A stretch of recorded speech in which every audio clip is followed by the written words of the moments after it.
ಏನು ನಮ್ಮ ಬೆಂಗಳೂರಲ್ಲಿ ನನಗೆ ಮಾತ್ರ ಅಲ್ಲ ಅನೇಕ MLAಗಳಿಗೂ ಕೂಡ ಈ ಸಮಸ್ಯೆ ಆಗಿದೆ. ಪಾಯಿಂಟ್ ಝೀರೋ ಅವರಿದು ಏನಾಗಿದೆ ಬೀದಿ ನಾಯಿಗಳ ಬಗ್ಗೆ ಸುರೇಶ್ ಕುಮಾರ್ ಅವರು ಕೂಡ ಈ ವಿಷಯ ಎತ್ತಿದ್ರು. ಸುರೇಶ್ ಕುಮಾರ್ ಅವರು ಹೇಳ್ತಾ ಇದ್ರು ಮನುಷ್ಯರಿಗಿಂತ ನಾಯಿಗಳಿಗೆ ಜಾಸ್ತಿ ಕಾನೂನು ಮತ್ತೆ ಅದಕ್ಕೆ ಜಾಸ್ತಿ ರಕ್ಷಣೆ ಆಗ್ಬಿಟ್ಟಿದೆ ಅಂತ. ಈಗೇನಾಗಿದೆ ಅಧ್ಯಕ್ಷರೇ, ಬೀದಿಯಲ್ಲಿರೋ ನಾಯಿಗಳ ಬಗ್ಗೆ ನಮ್ದೇನು ತೊಂದರೆ ಇರಲಿಲ್ಲ. ಆ ಬೀದಿ ನಾಯಿಗಳನ್ನ ಅಪಾರ್ಟ್ಮೆಂಟ್ ಒಳಗಡೆ ಕರ್ಕೊಂಡ್ಬಂದು ಲಿಫ್ಟಲ್ಲಿ ಮೇಲೆ ಹೋಗುವಂಥದ್ದು 20ನೇ ಫ್ಲೋರ್ಗೆ, ಮತ್ತೆ ಅಲ್ಲಿ ಮಕ್ಕಳನ್ನ ಕಚ್ಚುವಂಥದ್ದು, ಪಾರ್ಕಿಂಗಲ್ಲಿ ಆ ನಾಯಿಗಳು ಬಂದು ಮಲಗಿದಾಗ ವೆಹಿಕಲ್ಸ್ ಹತ್ತುವಂಥದ್ದು, ಇವೆಲ್ಲ ಸಮಸ್ಯೆ ಆಗಿದೆ. ಇದು ಒಂದು 2 ಕಡೆ ಆಗಿದೆ ನನ್ನ ಕಾನ್ಸ್ಟಿಟ್ಯೂನ್ಸಿಯಲ್ಲಿ. ಒಂದು ಸನ್ಸಿಟಿ ಅಪಾರ್ಟ್ಮೆಂಟ್ ಅಂತ ಸುಮಾರು ಒಂದು 600 ಮನೆ ಇದೆ. ಅದರಲ್ಲಿ ಒಂದು ಲೇಡಿ ಸೇರ್ಕೊಂಡಿದ್ದಾಳೆ, ನಾಯಿ ಪ್ರೇಮಿ. ನಾವು ನಾಯಿ ಪ್ರೇಮಿಗಳೇ. ನಾವು ಸಾಕೋತೀವಿ, ಅದಕ್ಕೆ ಏನ್ ಬೇಕೋ ನೋಡ್ಕೋತೀವಿ. ಆದ್ರೆ EMI ಏನು ಅಂದ್ರೆ ಬೀದಿಯಲ್ಲಿರೋ ನಾಯಿಗಳನ್ನ ಕಚ್ಚುವ ತನಕ ನಾಯಿ ಪ್ರೇಮಿ ಇಲ್ಲ ಕಾಂಪೌಂಡ್ ಒಳಗಡೆ ಕರ್ಕೊಂಡ್ಬಂದ್ಬಿಟ್ಟು ಎಲ್ಲರಿಗೂ ತೊಂದರೆ ಕೊಡುವಂತ ಕೆಲಸ ಮಾಡ್ತಾ ಇದ್ದಾರೆ. ಮತ್ತೆ ಇದಕ್ಕೆ BBMP ಅವರು ಕಂಪ್ಲೇಂಟ್ ಕೊಟ್ಟರು ಕೂಡ ಆಕ್ಷನ್ ಆಗಿಲ್ಲ. ಏನ್ ಗೊತ್ತಾ ಅಧ್ಯಕ್ಷ, ಇದನ್ನ ಬಿಟ್ರೆ ಹೀಗೆ ನಾಳೆ ಬೆಳಗ್ಗೆ ಇನ್ಯಾರ ಕೋತಿನ ತಗೊಂಡ್ಬಂದ್ ಸಾಕ್ತಾರೆ, ಇನ್ನೊಂದು ಹಸುನ ತಗೊಂಡು ಅಲ್ಲ, ಇದನ್ನ ಕಂಟೈನ್ ಆಗ್ಬೇಕು. ಏನು ಅಪಾರ್ಟ್ಮೆಂಟ್ ಕಾಂಪೌಂಡ್ ಒಳಗಡೆ ಎಲ್ಲ ಕರ್ಕೊಂಡ್ ಬರ್ತಾ ಇದಾರೆ, ಅದನ್ನ ತಕ್ಷಣ ಕಂಟೈನ್ ಮಾಡಿ ಹೊರಗಡೆ ತಗೊಂಡು ಹೋಗ್ಬೇಕು. ಅದನ್ನ ಸತೀಶ್ ರೆಡ್ಡಿ ಅವರು ಆ ಫ್ಲಾಟ್ ಅಲ್ಲಿ 500 ಜನ ಇದ್ದಾರೆ.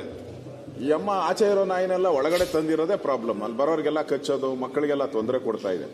ಈ ಅನುಭವ ನಿಮಗೂ ಆಗಿದೆ. ಈ ವಿಧಾನಸೌಧ ಸುತ್ತೂ 150 ನಾಯಿ ಇದೆ ಅಂತೇಳಿ ನೀವೇ ಆರೋಗ್ಯ ಸಚಿವರನ್ನ ಕರೆದಿದ್ರಿ ಮೀಟಿಂಗ್ಗೆ, ಚೀಫ್ ಸೆಕ್ರೆಟರಿ ಆರೋಗ್ಯ ಎಲ್ಲ ಮಾಡಿ ನಾಳೆನೆ ಎಲ್ಲ ನಿರ್ಮೂಲನ ಅಂದ್ರಿ. ನಿರ್ಮೂಲನ ಅಂತ ಹೇಳಿಲ್ಲ, ಅದಕ್ಕೆ ಗೌರವಪೂರ್ವಕವಾದ ಬದುಕು ಕೊಡಿ ಅಂತ ಹೇಳಿದೆ. ಜನರಿಗೆ ತೊಂದರೆ ಆಗದ ರೀತಿಯಲ್ಲಿ ಇದೆ ನೋಡಿ. ನಿರ್ಮೂಲನ ಅಂತ ಹೇಳಿಲ್ಲ. ಪ್ರಾಣಿಗಳಿಗೆ ಕೂಡ ಬದುಕುವಂತ ಹಕ್ಕಿದೆ. ಜನರಿಗೆ ತೊಂದರೆ ಆಗದ ರೀತಿಯಲ್ಲಿ ಅದಕ್ಕೆ ಗೌರವಪೂರ್ವಕವಾದ ಬದುಕನ್ನು ಕೊಡುವ ವ್ಯವಸ್ಥೆ ಮಾಡುವ ಜವಾಬ್ದಾರಿ ಸರ್ಕಾರದ್ದು. ನಾಯಿಗಳ ಸಮಸ್ಯೆ ಆದ್ರೂ ಕೂಡ ಚೀಫ್ ಸೆಕ್ರೆಟರಿ, ಹೆಲ್ತ್ ಮಿನಿಸ್ಟರ್, ನಾನು ಸಭಾಪತಿ, ಇಡೀ ದೊಡ್ಡ ಮಟ್ಟದ ನಾವು ಸ್ಥಾನದಲ್ಲಿ ಇರುವವರು ಅಧಿಕಾರಿಗಳು ಮಂತ್ರಿಗಳು ಕೂತ್ಕೊಂಡು ಅತ್ಯಂತ ಸಣ್ಣ ಮಟ್ಟದ ನಾಯಿಗಳ ಬಗ್ಗೆ ಕಾಳಜಿ ವಹಿಸಿಕೊಂಡು ಚರ್ಚೆ ಮಾಡಿದ ಹೇಳಿಕೆ ಬಯಸ್ತೇನೆ. ಒಳ್ಳೇದು ನೀವು ಮಾಡ್ತಾ ಇರೋದು ಒಳ್ಳೇದು, ಅದ್ರ ಬಗ್ಗೆ ಇಲ್ಲ. ಫ್ಲಾಟ್ ಅಲ್ಲಿ ಹೋಗೋದು ಅವಶ್ಯಕತೆ ಇಲ್ಲ, ಬೀದಿ ನಾಯಿ ಬೀದಿಯಲ್ಲಿ 4 ಕೊಡ್ಲಿ. ಸಭಾಧ್ಯಕ್ಷರೇ, ಬರೀ ನಾಯಿಗಳಲ್ಲ, ವಿಧಾನಸೌಧಕ್ಕೆ ನಾಗರಾವು ಕೂಡ ಬಂದಿದೆ. ನಾಗರಾವ್ ಎಲ್ಲ ಕಡೆ ಬೇಕು, ಅದು ಬೇಡ ಅಂತ ಹೇಳ್ಬೇಡಿ. ನಿಮ್ಮ ನಿಧಿಯನ್ನೆಲ್ಲ ಕಾಯುವುದೇ ಅದು. ಸಭಾಧ್ಯಕ್ಷ, ಈ ಬೀದಿ ನಾಯಿ ಹಾವಳಿ ಮಾತ್ರ ಸರಿ. ನಾಯಿಗಳ ಸಮಸ್ಯೆಯಲ್ಲಿ ನೀವ್ಯಾಕೆ ಇಲ್ಲಿ ಎದ್ದು ಮಾತಾಡ್ತೀರಿ? ಕೂತ್ಕೊಳ್ಳಿ. ನಗರ ಪ್ರದೇಶಗಳಲ್ಲಿ ಬೀದಿ ನಾಯಿಗಳ ಹಾವಳಿ ಹೆಚ್ಚಾಗಿದೆ. ದಯವಿಟ್ಟು ಅದಕ್ಕೆ ಏನಾದ್ರು ಒಂದು ಕಾನೂನು ಮಾಡ್ಬೇಕು ನೀವು. ಇಲ್ಲಾಂದ್ರೆ ಬೀದಿಲಿ ನಾಯಿಗಳ ಸಮಸ್ಯೆ ಹೆಚ್ಚಾಗಿದೆ.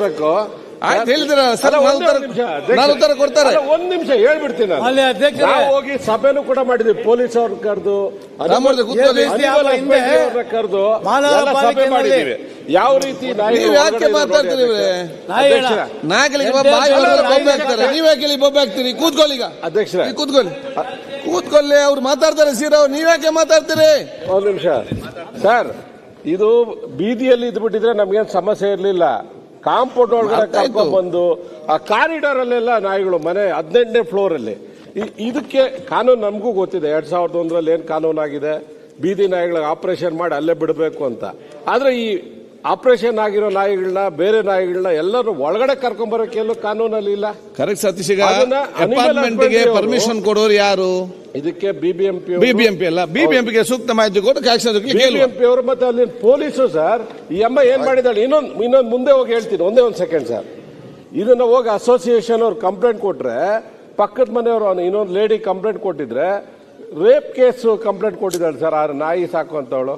ಈ ಪ್ರಾಬ್ಲಮ್ ಈ ತರ ಇದೆ. ಒಂದು ಅಪಾರ್ಟ್ಮೆಂಟ್ ಸಮಸ್ಯೆ ಎಲ್ಲ ಕಡೆ ಹಾಗೆ ಆಗ್ತಾ ಇದೆ ಅಧ್ಯಕ್ಷ. ಇದು ಸಣ್ಣದೋಸ್ಬೋದು, ನಮ್ಗೆ ನಗ್ಬೋದು, ಆದ್ರೆ ದಿನನಿತ್ಯ ಅನುಭವಿಸ್ತಾರೆ. ಬೆಳಗ್ಗೆ ವಾಕಿಂಗ್ ಹೋಗೋರ ಇವೆಲ್ಲ ಸಮಸ್ಯೆ ಜಾಸ್ತಿ ಇದೆ ಅಧ್ಯಕ್ಷರೇ.